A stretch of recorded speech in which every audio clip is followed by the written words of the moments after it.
Sup, my name is Ryu for the Yu-Gi-Oh! Council. Welcome to Coffee Time. I hope you have your coffee in just whatever drink you drink when I start talking about shit.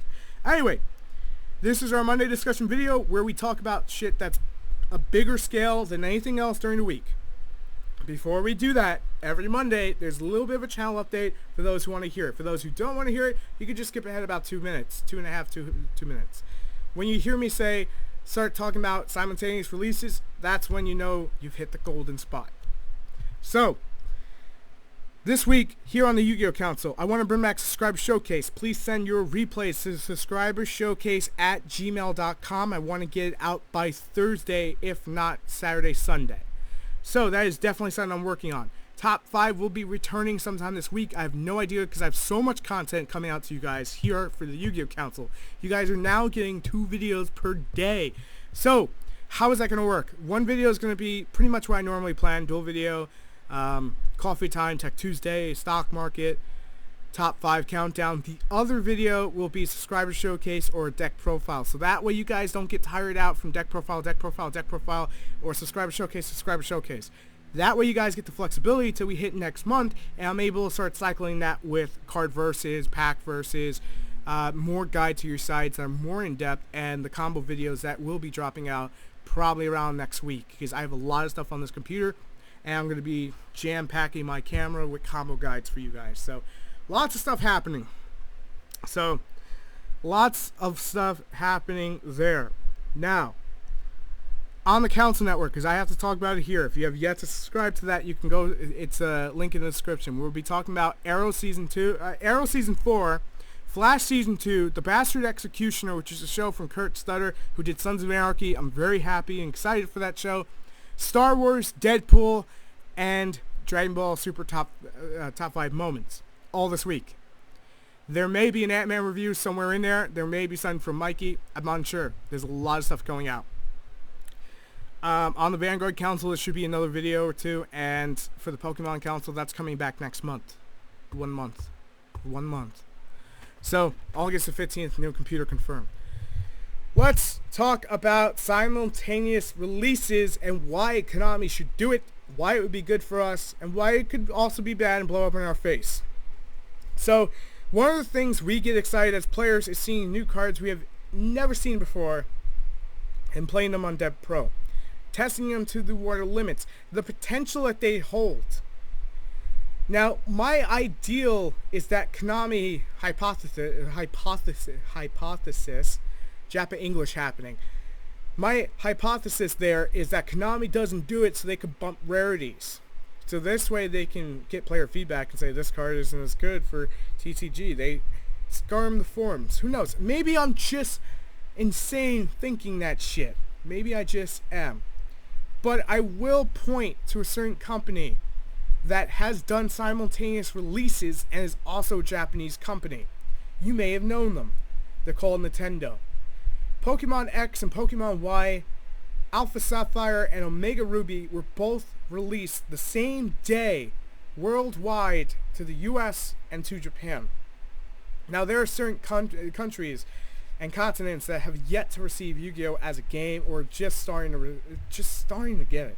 I believe China is one of these countries that are just starting to get it for the first time ever. So we're going to leave those countries out just for a day. In this video, I will also point out about my European friends and the unjust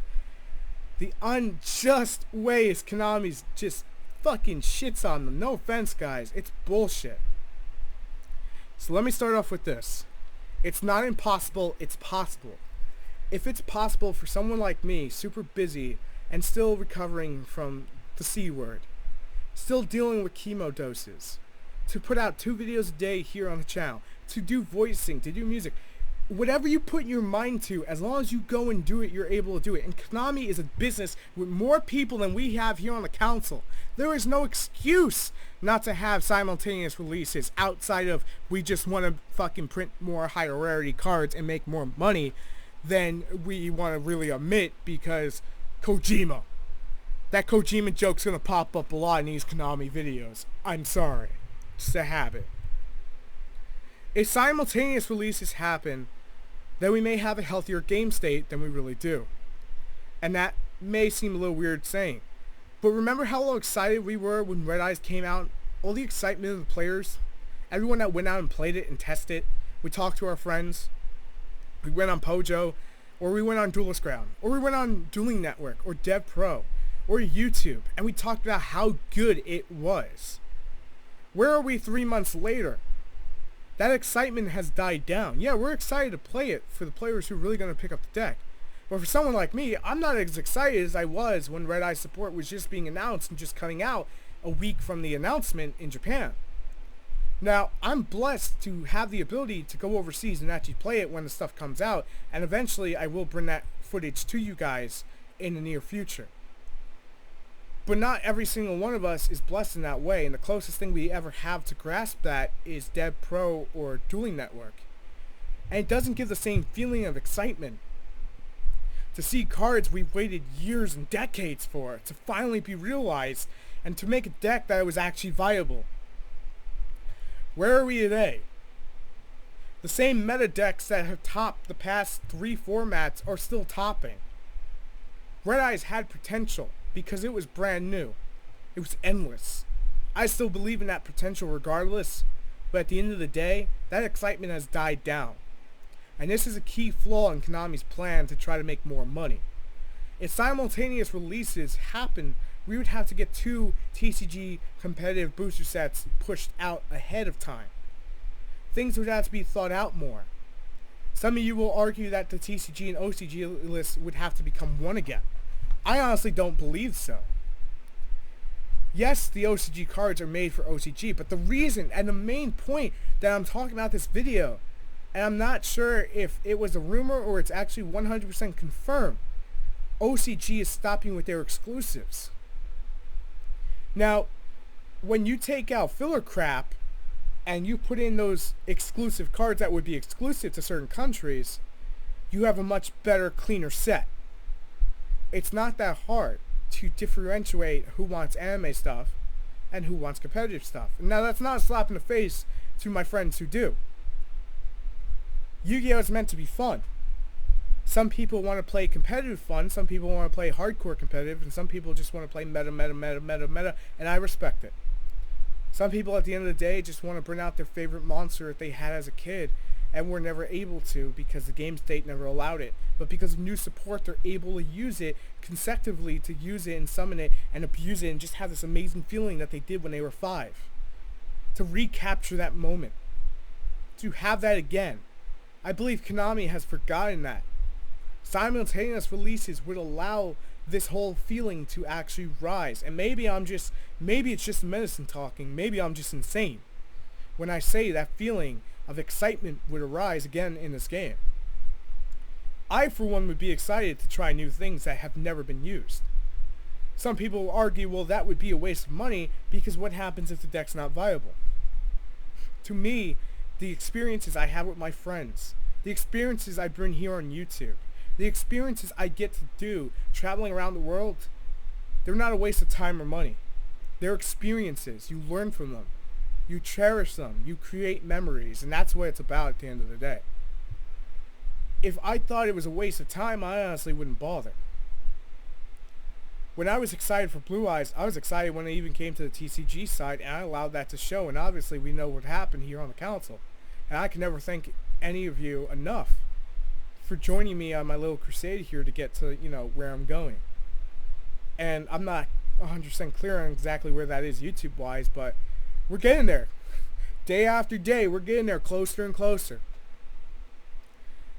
And because of YouTube, I've met a lot of people that I would have never really talked to, either because of anxiety issues or being too shy, depression issues and everything else. Hell, I may not be here today if it wasn't for YouTube. And some of you may just think I'm rambling off the mouth and just saying shit. I'm not. And it's not a popular thing that I don't like to talk about, so I'm just going to refrain from saying it. But for the people who are there for me, I thank you. What I'm trying to say here is, those moments, you only get once.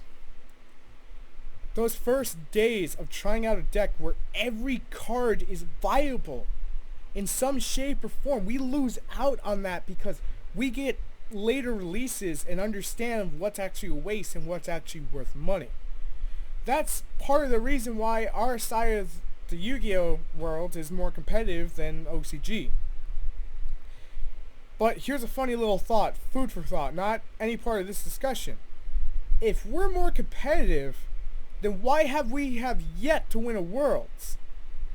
Maybe we take it a little too serious and we forget about that fun moment and we get lost in the moment. Or maybe because OCG players have more imagination when it comes to building decks because they have more experience with that. As to where we have more time to define what the deck should look like. Whereas in OCG, they don't have that time, they just build it from the ground up. Maybe I'm a little crazy saying that. Maybe Konami shouldn't put simultaneous releases. But in no shape or form could I see that as a bad way. Everything would get sold a little bit more. Secret rares would still go for more. As players, we know what cards are good and bad. We could pretty much determine right away. Access to Dev Pro and announcing these cards months in advance and saying this is the release date, Dev Pro updates, DN updates. We get some kind of idea from the RNG system of what it would look like when we shuffle and play these cards. So, hopefully you guys enjoyed the video and it gave you plenty of food for thought. Let me know what you think. Should Konami do simultaneous releases? Or am I just a little bit insane they shouldn't do it at all because of a negative factor that I'm not looking at? Make sure to sound off in the comments below. And make sure to also check out the Dragoon deck profile that was posted today from Miss Valley Master. If you don't know who Miss Valley Master is, trust me, you're going to want to know. He puts some of the greatest videos I've ever seen on YouTube when it comes to Yu-Gi-Oh content. He takes a lot of time and effort and puts into it, and he listens to you guys. So honestly, go check him out. He deserves more than what he has right now in channels and subs and just everything. So thank you guys for watching. I'm ready for the Yu-Gi-Oh Council. I'll see you tomorrow for Tech Tuesday and another deck profile. Probably something you guys have been waiting for, that blue and shines. So I'll see you then. Thanks for watching. Peace.